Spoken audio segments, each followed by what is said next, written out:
Good morning mga do, mga bay, mga brad. So today gagawa tayo ng connector para sa TV, yung sa likod ng TV.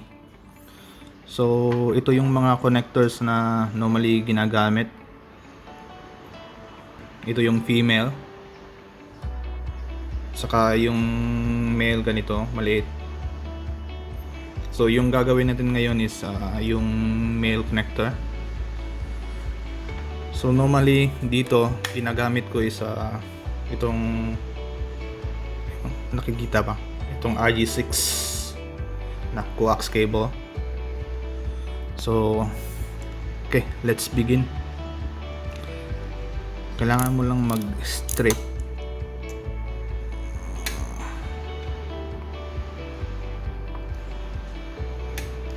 Strip mo lang.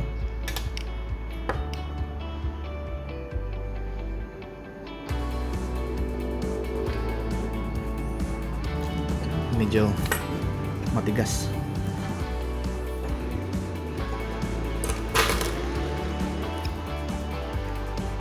So ganyan yung nasa loob, guys. Kailangan mo lang itong bend pa baba.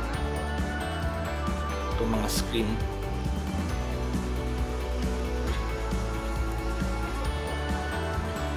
Tapos itong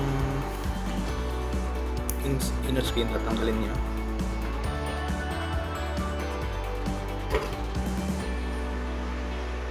Tapos yung screen naman masyadong mahaba, puputulin nyo lang.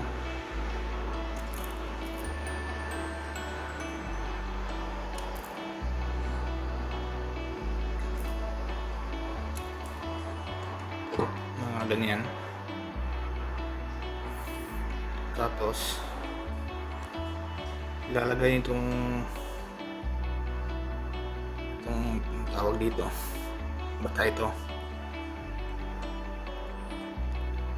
kailangan nasa taas siya ng screen.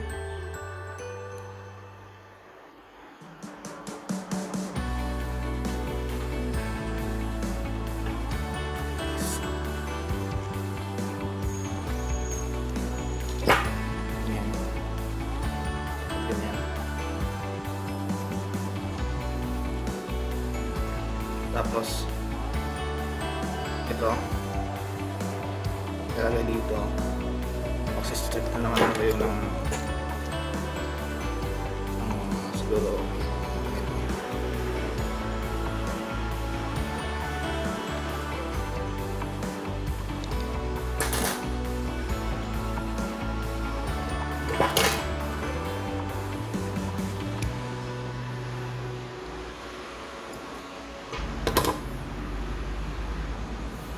tapos sukatin nyo, kakat mo siya mga dito siguro sa mga ganyan, kakat yun dito.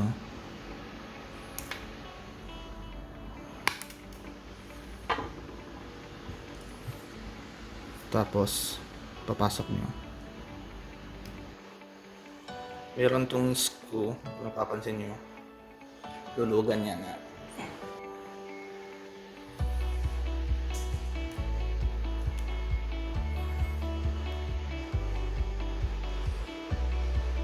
Tapos i-tight mo lang.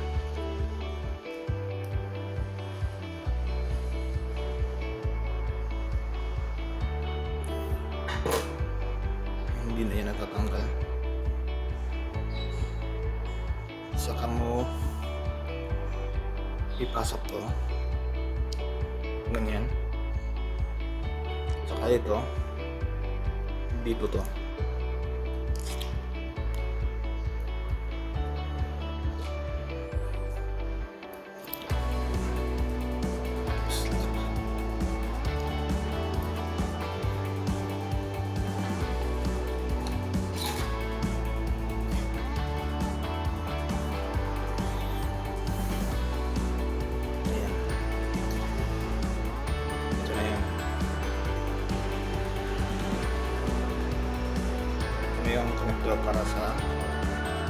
likod ng TV.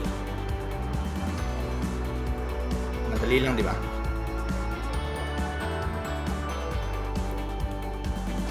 And by the way mga brad,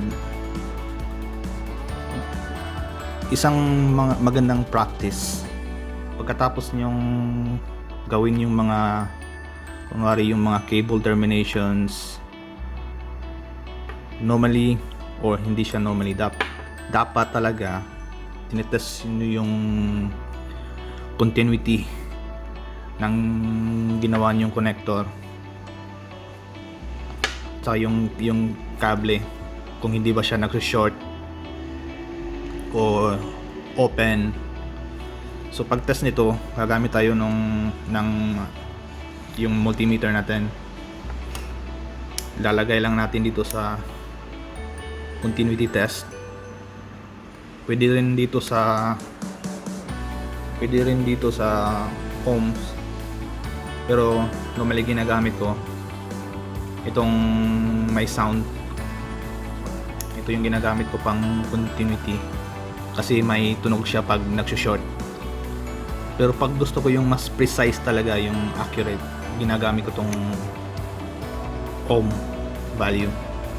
So ngayon gagamitin natin tong may tunog para i-test yung ginawa nating cable. So i-test natin yung screen to body at saka yung yung conductor at saka tong sa inner dito. Kung tapos itong sa screen at saka yung sa loob niya hindi ba nagso-short.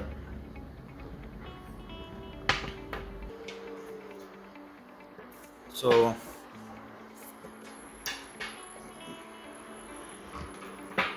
pwede na natin para mas klaro.